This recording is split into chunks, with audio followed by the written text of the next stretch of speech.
Ini 2026, awal tahun 2026, mari kita sambut dengan hal-hal yang baik ya. Lembaran baru juga untuk Ibu Atalia.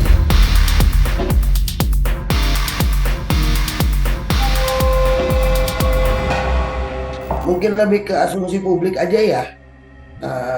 Kan banyak banget yang membuat narasi-narasi.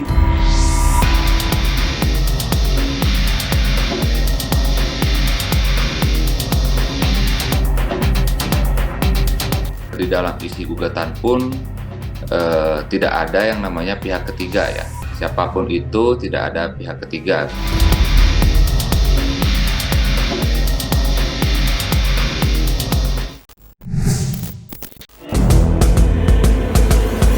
Kisah pilu kandasnya rumah tangga mantan Gubernur Jawa Barat, Ridwan Kamil, memang menyisakan luka yang teramat perih terasa.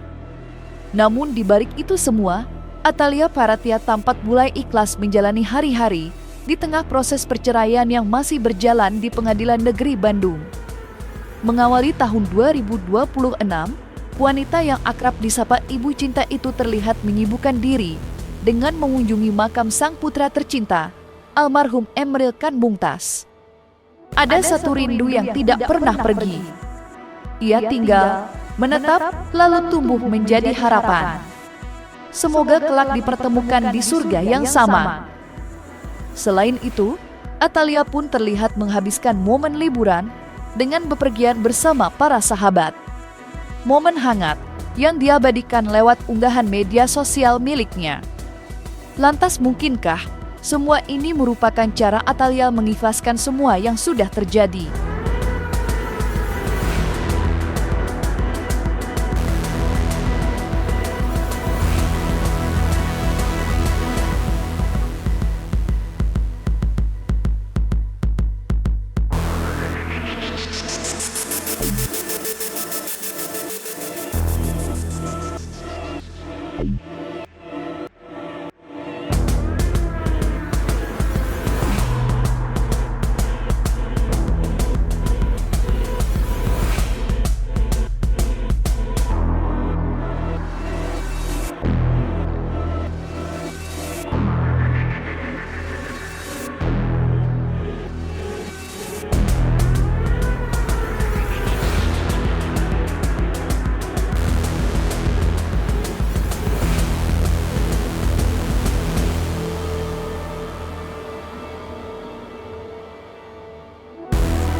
Ya, sebenarnya aktivitas Bu Atalia ya, setiap harinya pun selalu dalam kegiatan berbagi pada masyarakat ya.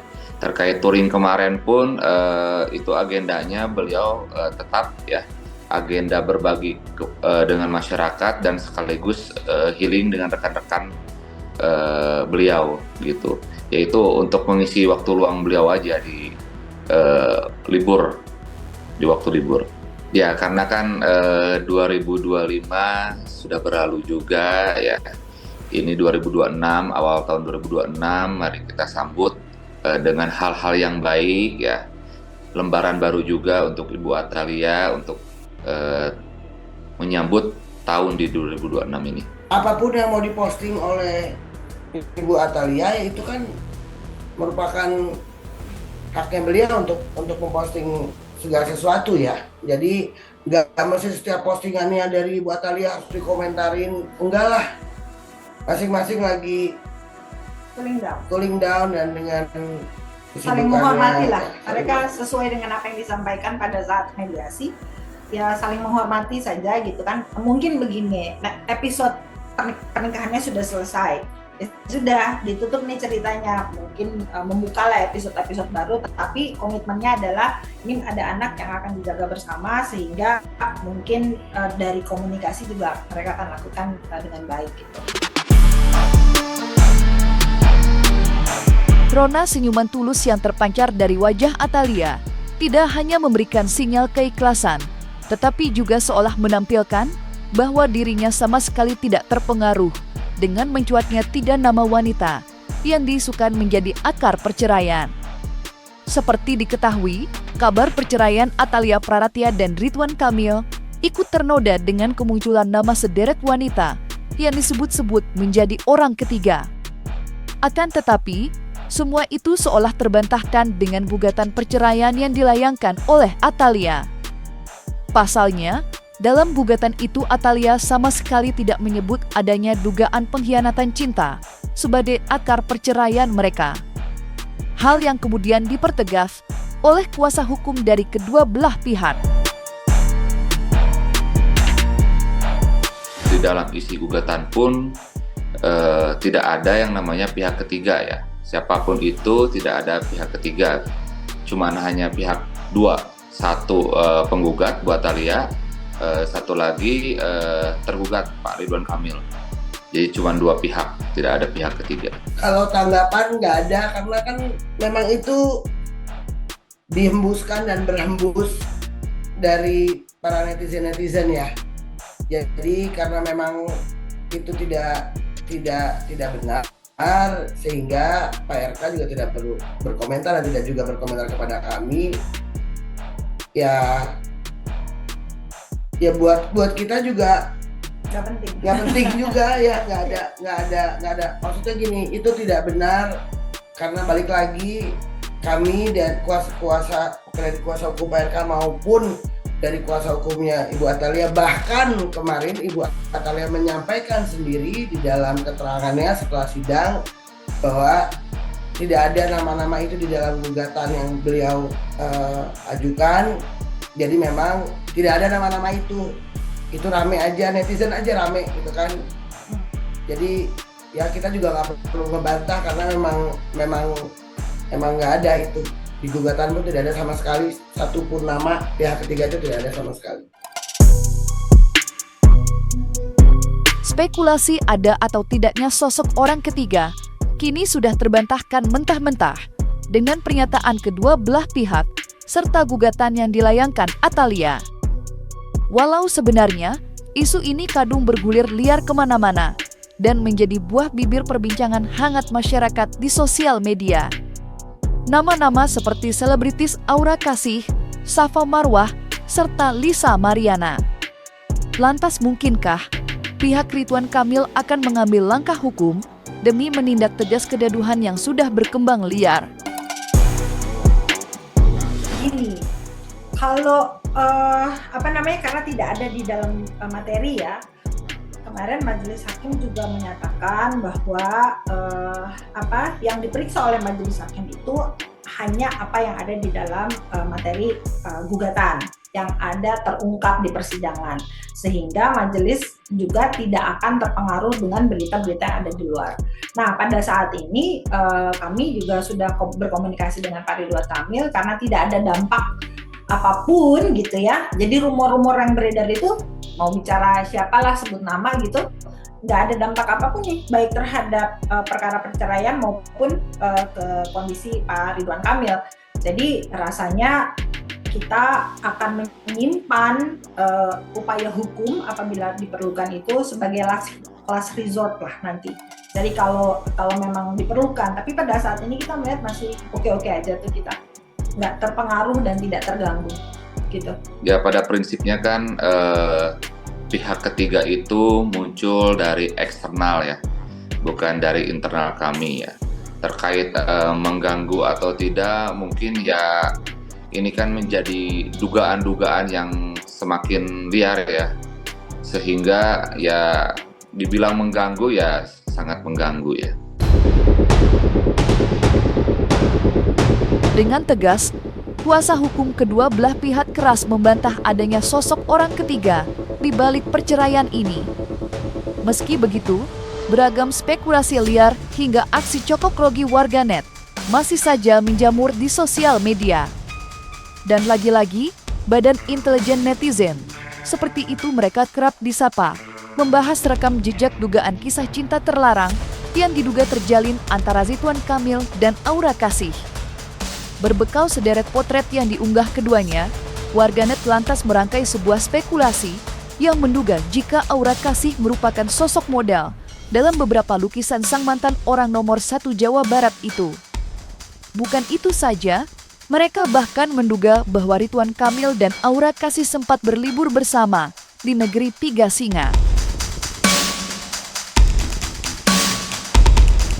Mungkin lebih ke asumsi publik aja ya. Kan banyak banget yang membuat narasi-narasi bahwa oh ini karena ini begini karena begini. Ya saya melihatnya memang publik membuat narasi terlalu banyak karena faktanya tidak demikian. Ya otomatis kenapa kami bisa menjawab demikian, karena kami yang paling tahu apa yang terjadi sebenarnya. Kalau saya tidak ada di dalam ajuan dari gugatan kami, terkait itu tanya kepada yang bersangkutan saja. Masalah isu-isu di luar, jadi sebetulnya kita juga nggak tahu ya kalau masalah yang dengan Pak Ridwan Kamil, tapi dari Mbak Aura sendiri bilang itu nggak benar semua. Jadi kita lagi coba kumpulin semua bukti-bukti yang ada. Kalau memang nanti kayaknya semakin parah ya beritanya, saya lihat inilah itu segala macam. Mungkin kalau kita udah cukup bukti semuanya, kita juga siap-siap mau ngelaporin orang yang bikin isu yang nggak benar itu. Jadi nggak benar itu semuanya yang dengan Ridwan Kamil. Saya juga lihat di itu ya, di mana, di sini, di situ, pokoknya itu semua nggak benar. A, B, C itu nggak benar semua. Jadi bahkan ada yang berita-berita yang pokoknya menurut saya sih serem ya, karena itu buktinya apa gitu kok tiba-tiba kayak, kan sekarang banyak ini ya, apa sih IT yang bisa dibikin-bikin tuh ya, AI ya gitu ya, jadi nggak benar gitu. Terkait nama-nama ya yang beredar seperti apa AKLM, SM, saya pastikan juga itu tidak pernah ada di dalam isi gugatan. Sehingga justru kami heran juga nih, netizen melebihi dugaan dari isi gugatan kami.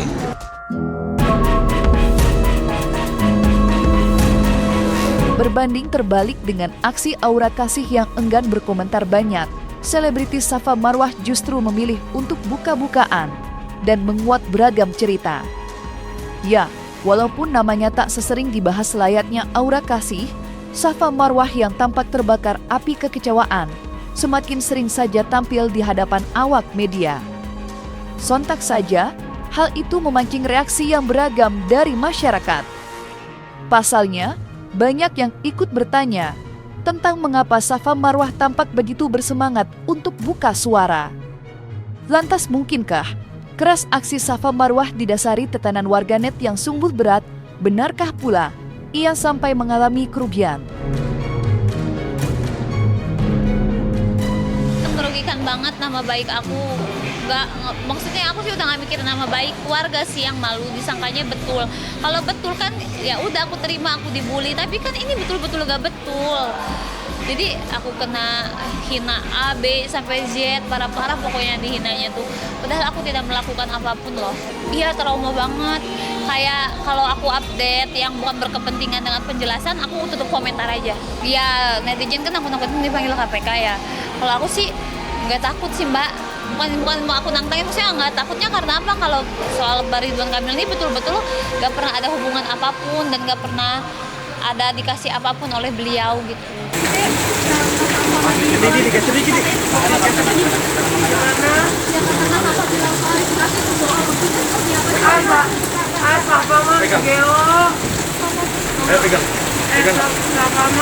Tahu kemarin juga aku omelin, ada tuh chatnya ya. Jadi ini bisa bilang bohong kak klarifikasinya kak? Iya. Mundur. Yang benar apa? Yang benar itu siapa? Yang benar kak udah turun obatnya. Dadah. Aku sih sebenarnya sekarang kadang kan aku tuh pekerjaan di live streaming ya. Mereka tuh suka ganggu aku di live streaming, kayak suka komen-komen, aku capek juga. Karena kalau komentar gak apa-apa lah, kalau live streaming kan susah. Jadi ya udah, buat netizen jangan salah sangka sama aku, jangan salah alamat lah. Ya aku sih salut buat Bu Atalia, kuat banget hatinya, luas banget. Pokoknya buat cewek-cewek di luar sana yang ada bermasalah dengan suaminya, semoga tabah, semoga kehidupannya nanti setelah berpisah lebih baik, lebih bahagia, lebih enjoy di hidupnya, gitu aja sih, doa yang terbaiknya gitu aja.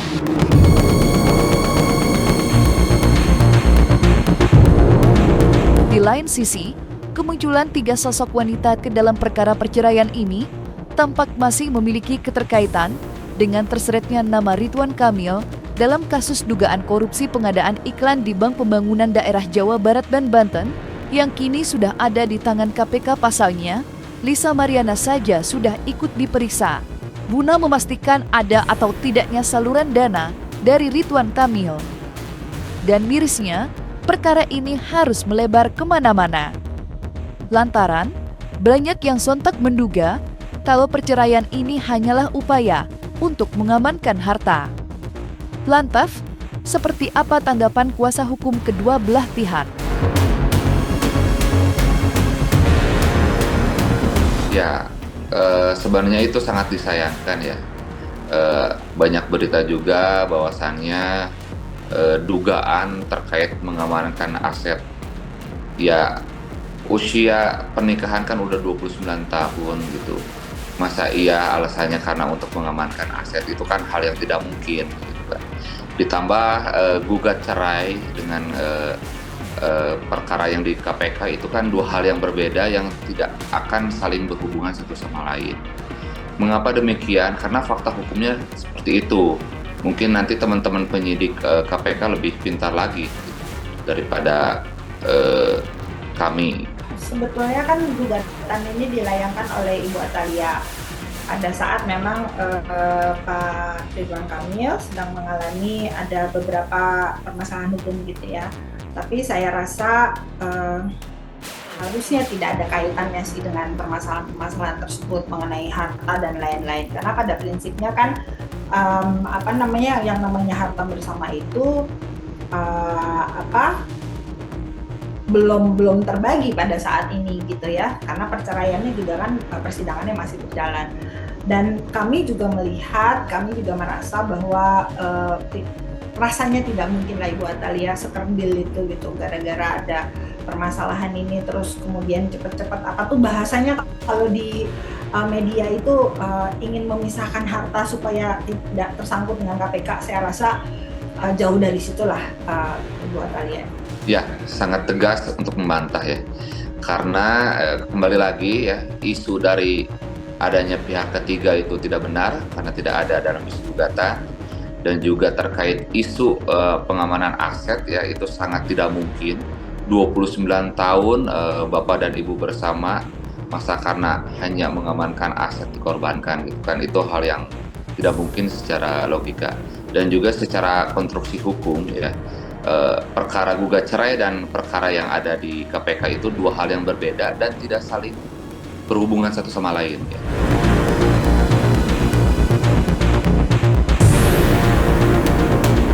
Dan jangan lupa untuk like, subscribe dan juga share channel YouTube Cumi Cumi.